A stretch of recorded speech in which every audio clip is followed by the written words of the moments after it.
राहुल गांधी का चेहरा अब दोगला चेहरा हो गया। इस तरह से झारखंड के बच्चे रोड पर हैं। डूब मरने वाली स्थिति है मल्लिकार्जुन खड़गे जी और राहुल गांधी जी की। झारखंड पे मैं चुप नहीं हूँ, खुल के बोल रहा हूँ। दोस्तों, भारतीय जनता पार्टी के नेता इस वक्त बौखलाए हुए हैं। बहुत ज्यादा तिलमिलाहट दिखाई दे रही है भाजपा नेताओं के चेहरे पर, उनके बातों में, उनके बयानों में। जो डैमेज हुआ है इस जेनजीज के आंदोलन का, जंतर मंतर पर जो बड़ा आंदोलन हुआ, उससे जो जो नुकसान भाजपा को हुआ है, वो नुकसान की भरपाई अब भारतीय जनता पार्टी झारखंड से करना चाहती है। जी हाँ, झारखंड में जो छात्रों का आंदोलन हुआ, उससे भारतीय जनता पार्टी पूरे के पूरे मामले को डैमेज कंट्रोल करना चाहती है और वो हो नहीं पा रहा। लेकिन उसकी बौखलाहट जो है वो भाजपा नेताओं के चेहरे पर दिखने लगी है।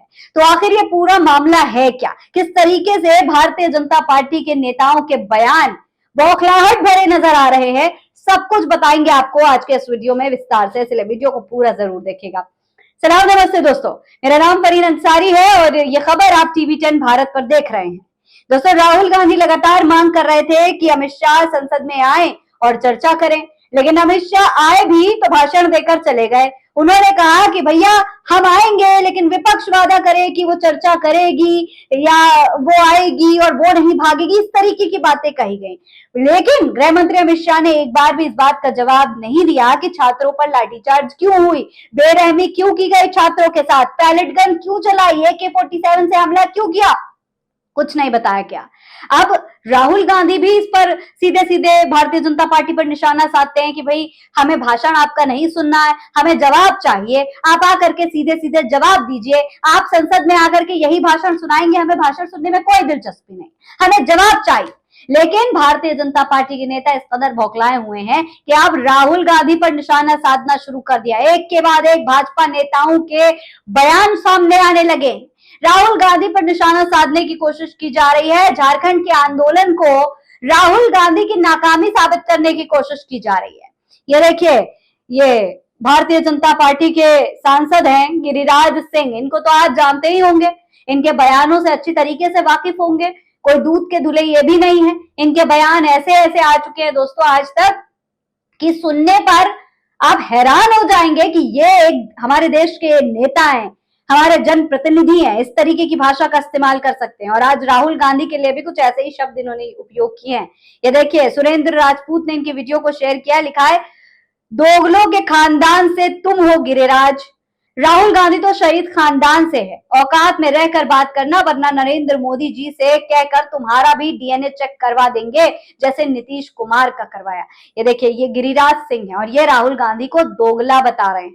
राहुल गांधी को दोगला कह रहे हैं, उस राहुल गांधी को जिसका पूरा का पूरे परिवार का, खानदान का इतिहास इस देश के लिए शहीद हुआ, इस देश के लिए काम किया, जिसके खानदान ने, और जो अभी भी प्रधानमंत्री नहीं है, नेता प्रतिपक्ष है, लेकिन इसके बावजूद जनता के बीच में जाता है, जनता की आवाज उठाता है। उस राहुल गांधी को दोगला बता रहे हैं। वो राहुल गांधी जो झारखंड के मुद्दों पर भी प्रेस कॉन्फ्रेंस कर रहा है, वो राहुल गांधी जो जंतर मंतर के युवाओं के लिए भी आवाज उठा रहा है, अपने राज्य के, अपने जहां पे कांग्रेस की गठबंधन की सरकार है, उस राज्य के युवाओं के लिए भी राहुल गांधी बाकायदा प्रेस कॉन्फ्रेंस कर चुके हैं और साफ साफ कह चुके हैं कि झारखंड में जो कुछ भी हुआ वो बिल्कुल भी ठीक नहीं था, लाठीचार्ज नहीं होना चाहिए था। ये बात पहले ही राहुल गांधी कह चुके हैं, लेकिन इसके बावजूद भारतीय जनता पार्टी बार बार ये बात कह रही है कि राहुल गांधी, लेकिन इसके बावजूद भारतीय जनता पार्टी के नेता बार बार ये बात कह रहे हैं कि राहुल गांधी चुप क्यों है,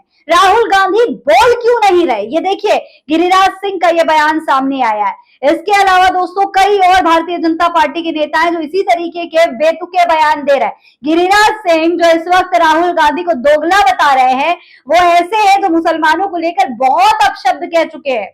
उन्होंने ये तक कहा था कि मुसलमानों को पाकिस्तान भेज देना चाहिए था, मुसलमानों को भारत में रहने की कोई अधिकार नहीं है, गलती कर दी उनको भारत में रखकर, नमक हरामों का वोट नहीं चाहिए। इस तरीके की भाषा ये एक हमारे देश के एक समुदाय के लिए इस्तेमाल करते हैं और फिर आकर के नेता प्रतिपक्ष के लिए भी इसी तरीके की भाषा का इस्तेमाल करते हैं।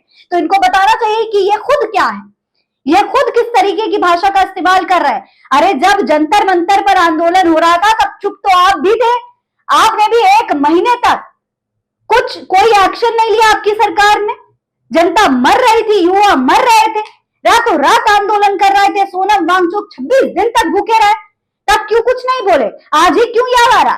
तो बताना चाहिए दोगला असल में कौन है। राहुल गांधी तो कम से कम झारखंड के मुद्दे पर बोल तो रहे हैं। पुलिस का भी बयान आया, पुलिस ने भी कहा कि लाठीचार्ज इसलिए की गई क्योंकि 10 से 20% लोग ऐसे थे उस आंदोलन में जो वहां पर आकर के पत्थरबाजी शुरू कर चुके थे। जी हाँ, कई तस्वीरें, कई वीडियोस भी सामने आ चुकी है जिसमें लोगों के हाथों में पत्थर दिखाई दे रहे हैं और उनके हाथों में भाजपा के झंडे भी दिखाई दे रहे हैं।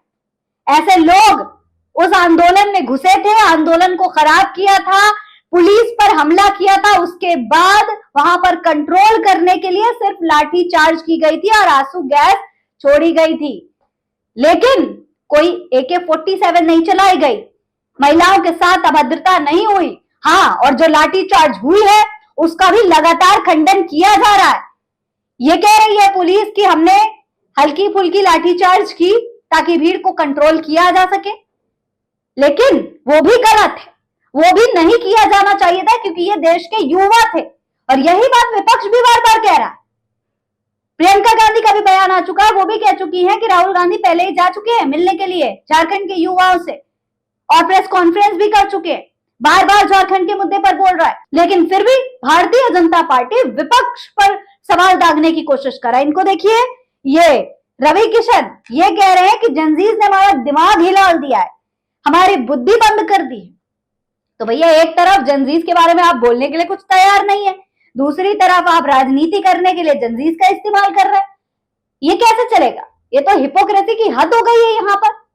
भारतीय जनता पार्टी लगातार दोस्तों यही कहा जा रहा है कि इस पूरे झारखंड के आंदोलन को सीधे सीधे विपक्ष को टारगेट करने के लिए इस्तेमाल कर रही है ताकि जंतर मंतर पर जो डैमेज हुआ है उसको कंट्रोल किया जा सके। इस पूरे मामले पर आप क्या कहेंगे? कमेंट बॉक्स में लिखकर हमें जरूर बताएं। ऐसी और तमाम खबरें देखने के लिए चैनल को सब्सक्राइब करना ना भूलें। जय हिंद, जय भारत।